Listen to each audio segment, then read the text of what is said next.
Ну что, открываем дачный сезон.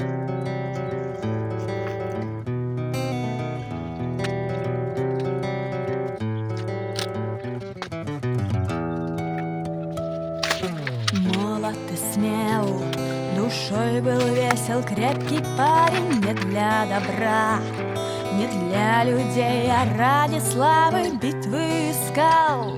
Болотом мрачным, темным лесом нечисть желал. Герой наш испытать железом